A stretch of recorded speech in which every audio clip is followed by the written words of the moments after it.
And it looks like we are live, but I do not see myself yet. There it is. Well, hello, everybody, Royal We family. It's good to see you here. I know that it is. It's about 10 after, and so running a little bit behind. Adjust the camera right there, real quick. It is so good to be here. It's good to be back on a Monday night live chat. I hope that you all are doing well. And hi, Pamela Perry. Aloha. I take it that you're from Hawaii, Pamela. And I am blessed coming in from Saskatchewan, Canada. It's good to have you here. Thank you for joining me from Canada. What time is it in Canada right now? Jody, Casey. Well, we're not doing anything without you, Jody. We're still here. Right on. You are right on time. Kichen, hi, good evening. Jennifer, good evening. It's good to see you all here. Happy Monday to you. It's a brand new week, and I don't know what it's like. Hey, from Boston, Pamela, good to see you here. Placer County, California. California is my old stomping grounds. Inland Empire, California is where I'm originally from. Hi, Doris. How are you? Iris M. from Edmonton, Alberta, Canada. What time is it in Canada right now? It's 8:11. It's 8:11. Okay, so you're an hour behind me in Saskatchewan. Saskatchewan. Yay. New York City is in the house. It's good to see people from all over the place. And I hope you all had a fantastic weekend. And for those of you who are with me from Royal We Fellowship Saturday, thank you. Welcome back. For those of you who are new to Royal We Live Chat Monday night, welcome to Royal We Live Chat. This is an opportunity for us to hang out and share stories with one another, ask questions if we're struggling with something, and just spend some time, just get to know each other. I have Jody signed up for counseling. Awesome. Good to hear. Good to hear. That's awesome, Jody. I uploaded a video today. It was a different style of video for me to upload, and the reason is because it was a reaction video type of a thing, all right?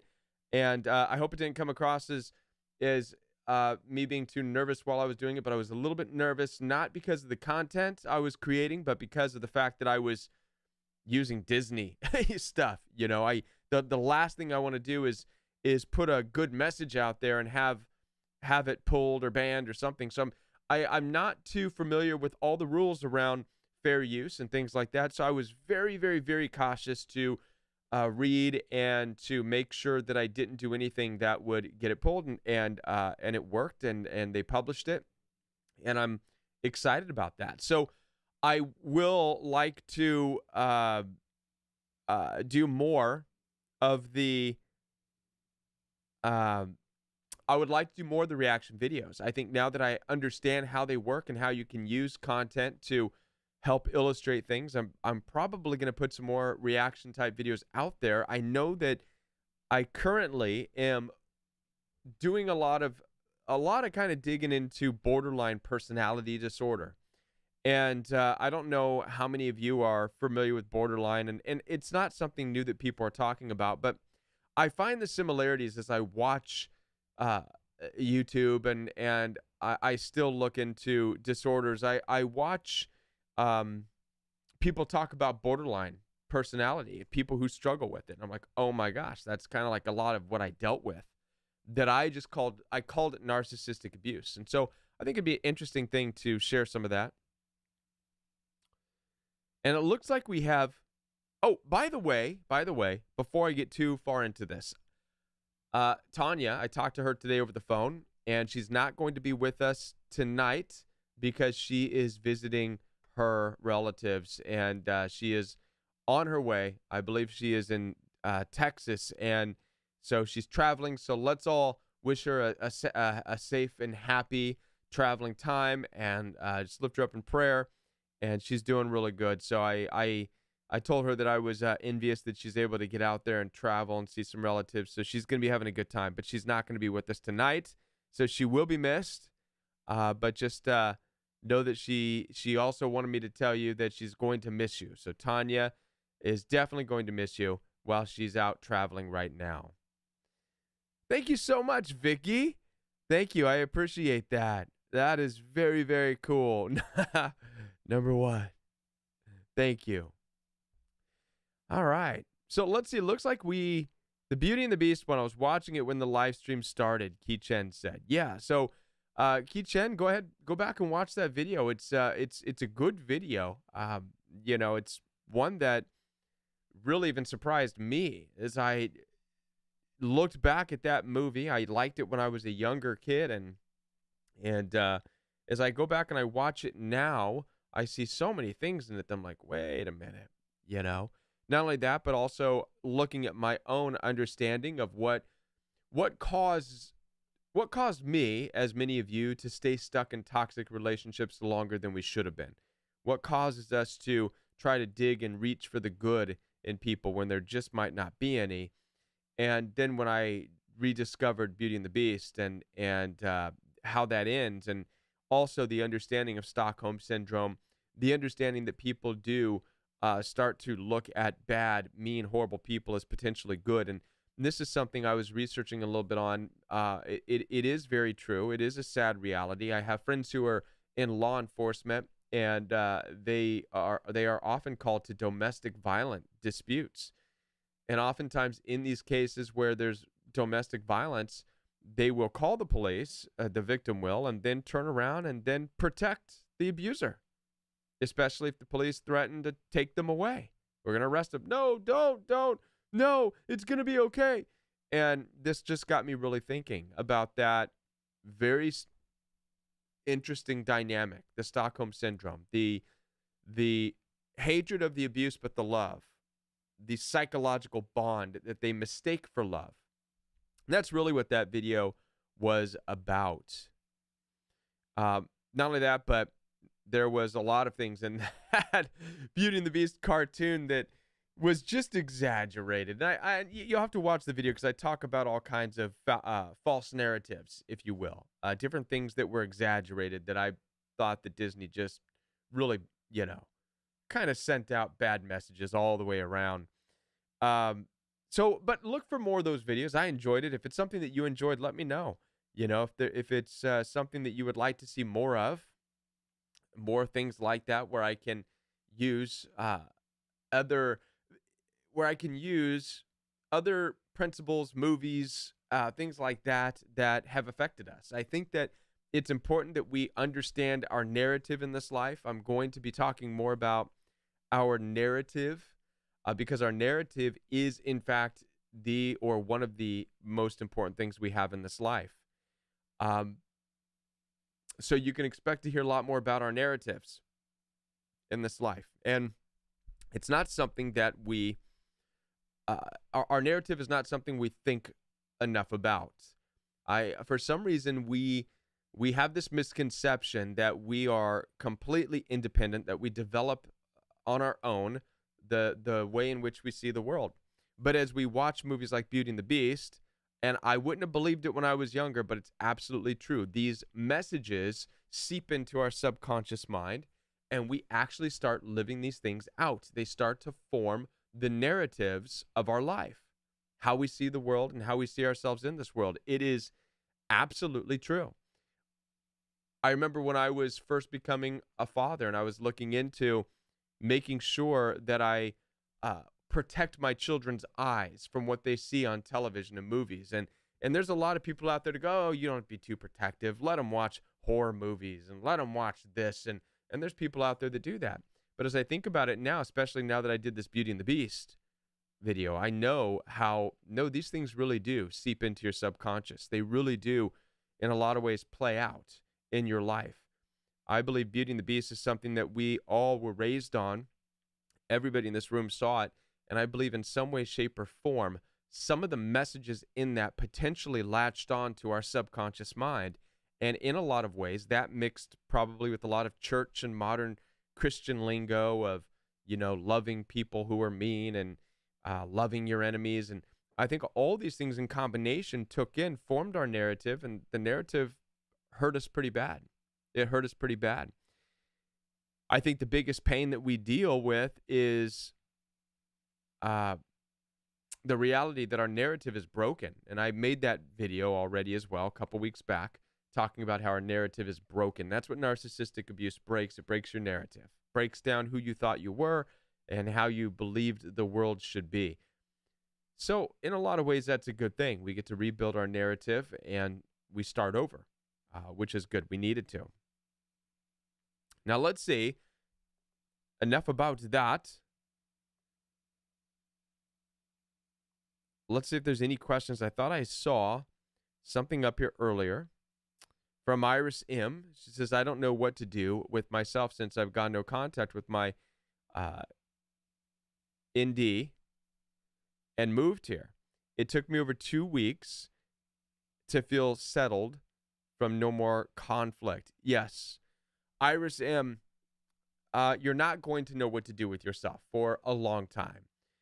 You know, oftentimes just moving and getting away from an abusive situation is just the beginning stages of healing.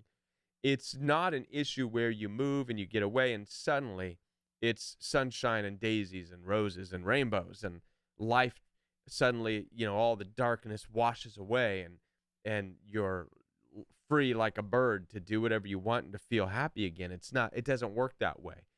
Unfortunately, there's a lot of complex emotions, and as we have been talking about, narratives in your life that have been deconstructed and really just broken down and broken into pieces. And so when you finally get away, even though you're away from the hostility and the actual abuse, you're presented with a brand new problem in your life, and that is the broken pieces of the narrative that you've always lived by, the broken pieces of yourself, the broken pieces of your understanding of how you thought relationships worked. And so you're just now that you are away and on your own, you're just now in a place to start to gather these broken pieces and start to put them back together. So it's a painful new journey for you, and it's going to be painful and frustrating and daunting of a task at times, but you have to do it. Nobody's going to rebuild your narrative for you. Nobody's going to put your life back together for you. This is just the area that you have to accept that this is where you're at. So expect to be uncomfortable for a while. Expect to be in pain for a while. Expect all of the transformational things that you're going to feel to happen, and roll with it the best you can. I hope that makes sense to you. I'm going to be making a video. I see another question. I'll answer that in a minute.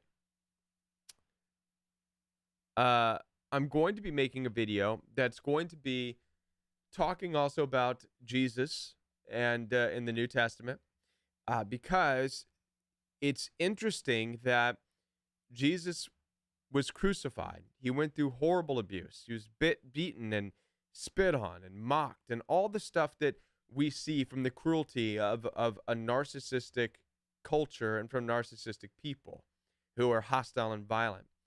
And we tend to think that Jesus went from being crucified to suddenly being resurrected, and that's just not the case. What actually happens, he was beaten and went through the abuse, he died, and he was actually buried for 3 days before he was resurrected. Another way to look at this, and I use this as I believe there's a metaphor in there for us. You don't go from being beaten and abused to suddenly being a new creation. What Jesus was telling us is that there's going to be a period of days, and days doesn't literally mean just days. It can be, because nobody understands the timing of God, it can be years. It could be 3 years. It could be 5 years, 10 years, whatever the case may be. There's a period of being buried. And being buried after the abuse and after being crucified, if you will, by narcissistic abuse. And in a way, narcissistic abuse does crucify you. It crucifies your ideas. It crucifies your character. It crucifies your identity in that relationship. And so then you do become buried. And it's during this buried period that it's a profound place to be in. There's a lot of debate as to why Jesus was buried for 3 days, where he went. There's a lot of indication that Jesus walked through hell. There's others that say that Jesus awakened the saints, the spirits of the saints who have all passed away. Whatever the case may be, Jesus went through with a message for a period of 3 days before he was resurrected back into the world and was made an appearance to where the disciples and people recognized him. And so whether or not, whatever the case may be, whatever you want to believe happened to Jesus and then during the 3 days after he was crucified, the point of telling you this is that when you and I are experiencing narcissistic abuse and we're going through that crucifixion, if you will, of our identity, of our character, of our narrative of this world, then we go through a period of being buried. And this is where you feel just squashed down. You feel like you have no relationships. You feel like you're alone. You feel like you have no identity anymore. You feel like you're not a person. And this is going to be for a period of 3 days. Not literally, but metaphorically. Okay, that can mean it could be 3 months, it could be 3 years, but it's going to be a lengthy period of time compared to the abuse. Jesus, the crucifixion only took, I don't know, half a day? Long time still, but being buried was 3 days. So do you see the difference? Okay, so you and I go through a period of being buried. And we need to understand that. It's part of the healing process, and then we are resurrected. You will be resurrected into a new life, your new life, and as I am, as we all are. I hope that this makes sense. Crucified, yes. Yes, yes, yes.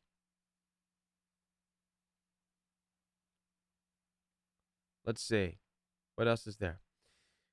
Braveheart asks this: is there a way to get my narcissist husband out of my life for good if he comes back? The police won't do anything to get him out of my house. They say he has just as much a right to be here as I do. That's a difficult one because there are all kinds of state laws, unfortunately, and things like that that I don't have the first clue about. That's legal talk, and I couldn't help with that. Believe it or not, I have seen, how many of you, there's not Crime Watch, but there's other videos out there of people who, you can find it on YouTube, that people went to the news because they allowed somebody to come in and stay at their home. And oftentimes they would make an agreement, I'll let you stay for a month so you can get back up on your feet or whatever. These people would go into their house and start squatting and would refuse to leave. And the people would go to the police and wherever, and they wouldn't be able to do anything. They would say, technically, when you allow someone to stay in your home past a certain amount of days, they're residents. And then you have to go through a process of eviction. And it has people all over scratching their heads like, what? Are you kidding me? This is my home. I own it. I pay for it. I can't tell people when they can leave and when they can't. It makes no sense, but different states have different laws about that stuff. So as far as the physical aspect, Braveheart, of getting your husband to leave, I couldn't help you with that. That's going to take the legalities of your state and what the rules are as far as an eviction, because you would be evicting him. And you'd have to come up with the grounds for eviction and all that stuff. And I just don't know anything about it. I do know things that you can do while you're there and you're having to be faced with this. A lot of what you can do is simply make sure that you're staying busy yourself, keeping yourself occupied with your own life, with your own work. And when you're not at work, you're occupied doing other things, right? And then I'll obviously pay attention to your safety and your surroundings, right? I know it could be very scary knowing that there's a narcissistically abusive person living with you. However, make your boundaries clear. Don't mess around. Don't joke around. Don't pretend to have date nights and that type of stuff. If you know that it's not healthy, avoid all that. Make yourself busy. And if he's not getting any supply from you, chances are eventually he'll want to leave. Hope that makes sense.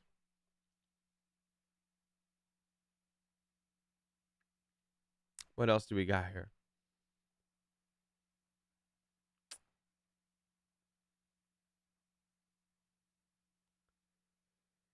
He leaves often. Braveheart says he leaves often to teach me a lesson, but once he returns, or once he runs out of branches, right, to grab onto, I get it. Once he runs out of the branches to swing on, he comes back to me. The raft. She's talking about one of the videos about narcissistic people and why they jump from relationship to relationship, constantly trying to keep themselves from drowning. Okay, great metaphor. I'm glad that you brought that up. It's my house. I own it, paid for it. He pays for nothing. Never works. Okay, so now this changes it. This changes everything because he leaves and then he comes back. A good suggestion for that would be the next time he comes or next time he leaves. But again, I don't know because it sounds like he's your husband. So I don't know what the rules are. If you were divorced, and perhaps you should, if he's out having affairs or whatever the case may be, perhaps you should go ahead and initiate divorce proceedings on your own. Initiate that. Be done with it. Because once you have that, then you have a whole new set of rules to play by. Then if he leaves, you can throw the stuff out and lock all the doors and change the locks, and you're divorced, and it's different. But if there's no divorce proceedings, if there's no separation taking place, I'm not sure how you can keep him from coming back to his house.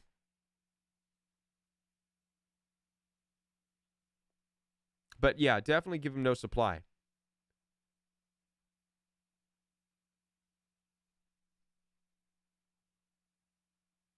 The police do nothing. Cynthia says the police do nothing. When they came to my house, one female and one male officer, it was the male that came into my bedroom to talk to me after my ex physically assaulted me. The female with the ex. Which, I think, Cynthia, that there might be some grounds for that. Having a male officer talk with you. Because think about it, a male like myself talking with you, we're unbiased. We don't know the dynamics of the relationship, so we're able to listen to you. So long as you're being completely forthright and honest about what's going on, we'll listen to you, look at the body language, see the frustration, see the pain, and be able to start to draw conclusions as to what's going on. And the same thing with the female officer. If she's talking to your husband, she's able to size him up and gain an understanding of his temperament, and how he's coming across and how he's talking to you. And it's going to help them out, right? That might be better than perhaps a woman talking with a woman and the man talking with the man. Because, the guys can get together and one guy can tell the other guy, oh, she's just, acting out and this and that. And because dudes can do that. They feel comfortable with trying to make light of horrible situations. And so with the woman there, he's not going to be able to do that. A woman officer is going to be looking up and down going, dude, you think this is a time for joking? This is ridiculous. And so that might be a good thing, Cynthia, to talk with a male officer and have a female officer, again, who's not biased, be able to size up the dude and be able to feel that presence, that hostility, that aggression from him. That might work out, that possibly would work out in your favor, right? To have another woman see that and get that out of him.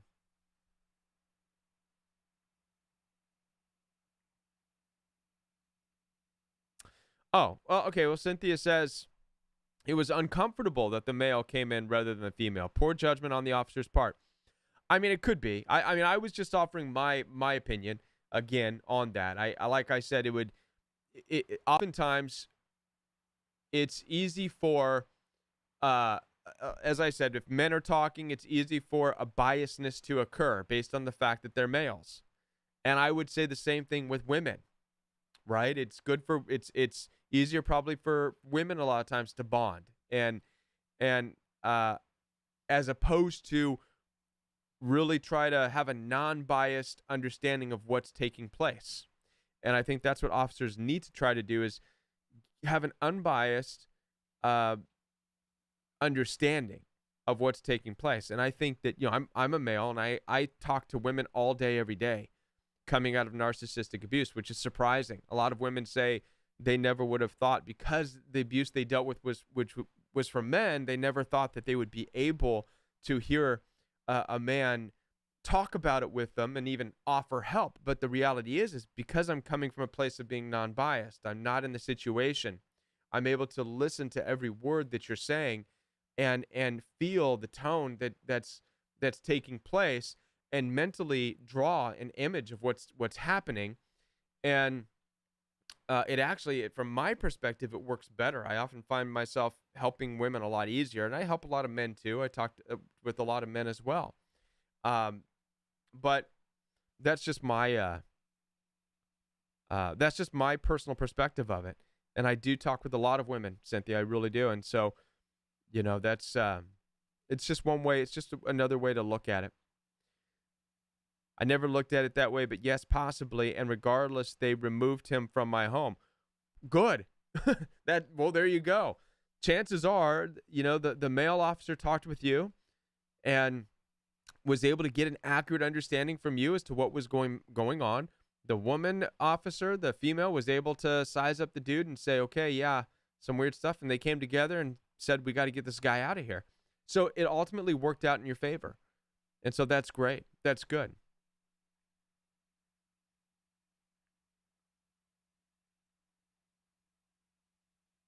Yeah.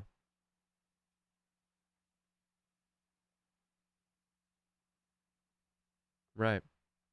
Yeah. Again, for me, as Jody said, it's just an assessment of possibilities as to why a male officer would talk with the female and a female officer would talk to the male. Again, I think that we have to remember that there are natural, as much as we don't like to think of it in terms of this way, but there's a natural bias when guys come together, just like can be a natural bias when women come together, right? The natural tendency of women is to come and nurture and affirm one another. The natural thing of guys coming together is to pass things off and be weird. But when you mix the two, a man and a woman together, all of a sudden there's a natural way in which they keep each other in check. The man needs to take, in that situation, if it's a professional or if it's a serious or if it's a caring man, they're going to take that woman seriously. She's going to take him seriously. Likewise, a guy is going to take a woman who's not his friend seriously, especially a woman who poses a threat like an officer. He's going to take that situation very seriously, and it's going to bring out a lot of his quirks, if you will. Abigail Joy says, what would you say to help a scapegoated daughter of a narc family? What would I say to help a scapegoated daughter of a narc family? Understand that being the scapegoat is a clear indication of your inability to assimilate into the group. All right. And what this means is that it doesn't mean that you're a failure and that you're unlovable and you're not liked. It just means that you are different from the family, which if the family is toxic and dysfunctional, then that's a great thing. I would say the biggest part of your help to know that that's awesome.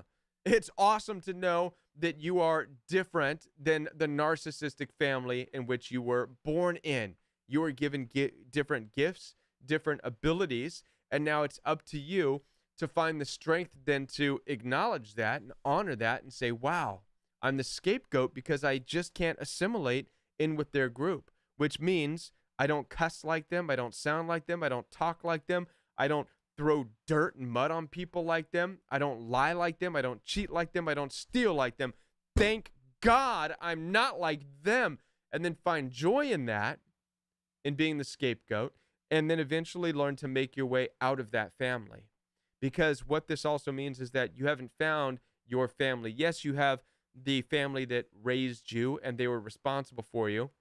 But once you're raised and you're full grown, now you have the ability to find a chosen family, whether that means you become married and you and your spouse become a new family, or you find a social circle, or you find a different group. You find your family, your chosen family. That is how you can feel better about being the scapegoat. Listen, the greatest movers and shakers the world has ever seen were scapegoated children. King David was scapegoated in his family. While his brothers were, grab-assing and whatever guys do, young David was out, forced to be out, watching the sheep. And while he was watching the sheep, he was fighting off wolves and animals as a young boy. He had no idea that him being the scapegoat of the family, the reject of the family, not able to hang out with the older brothers, but forced to watch the sheep instead, which, by the way, was a task. It was a chore. It would be like you being told to go out and pick up the dog poop all day, every day. But he did it, and he did it with all of his passion. He didn't realize that God was preparing him to be the king of Israel. Just saying, right? Joseph, similar story. The reject from his brothers. He was thrown into a pit, sold into slavery, the scapegoat, his failure to assimilate and be like his older brothers. Where did that get Joseph? In a lot of pain. It hurt him, but eventually he became second in command over all of Egypt. Right? And then, and these are just biblical references. Most of the people that you and I refer to and admire, celebrities, this and that, in some way, shape, or form, were misfits, scapegoats. They didn't quite fit in. And the reason they became so well known is because that the whole time was their calling. So move towards your calling. Sometimes the stronger your calling, the more of a reject you're going to be. And the reason is because in this world, in order to be a part of a little group or a gang, you have to be able to assimilate. You have to. And for some people, that little group of assimilation is all they got. Dysfunctional families, toxic, narcissistic families, that's their life. That's all they have, and they believe that. And that's why they're cruel and vicious, and they protect that family with everything they got. Chances are, if you're a scapegoat, it's because you don't look at the family as that's all you got. You know there's something better out there. And they know that there's something better out there, and it angers them. So what I say is run with that idea that something's better out there and go and find it. Go and find it.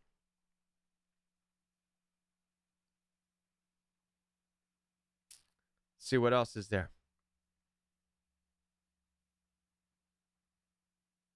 Yes, I have talked about Joseph being the black sheep. We're also studying Joseph right now. As a matter of fact, on Royal We Fellowship every Saturday morning at 9:00 a.m. So for those of you who are not a part of Royal We Fellowship, I encourage you to hop on that. Royal We Fellowship, you can find the link in the description box every Saturday morning on the Fellowship channel. We're going verse by verse and just learning a lot of really good information about Joseph.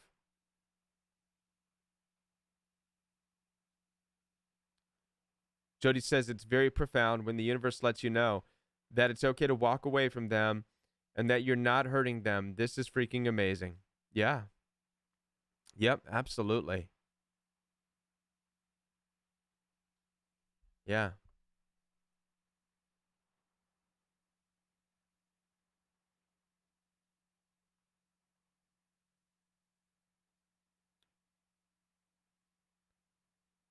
Yep. Right on.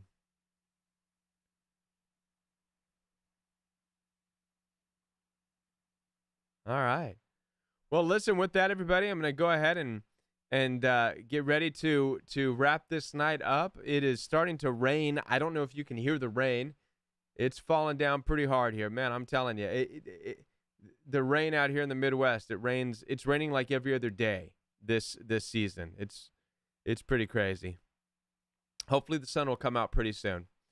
But keep an eye out for videos this week on the Organic Royal We channel. For those of you who don't know what that means, it means the regular Royal We channel. So I'll have a video out tomorrow night. Late tomorrow night, I should have a video. Hopefully I'm going to have videos out all week. I'm doing my best to make sure that happens. And with that, thank you so much for being here. Be blessed. Have a blessed week. And I'll look forward to seeing a lot of you on Saturday morning for Royal We Fellowship. And if I don't see you Saturday morning for Royal We Fellowship, I will see you Monday night on Royal We Live Chat, 9:00 p.m. And yeah, have a great night, everybody. Have a great night. Get a good night's rest. Bye-bye.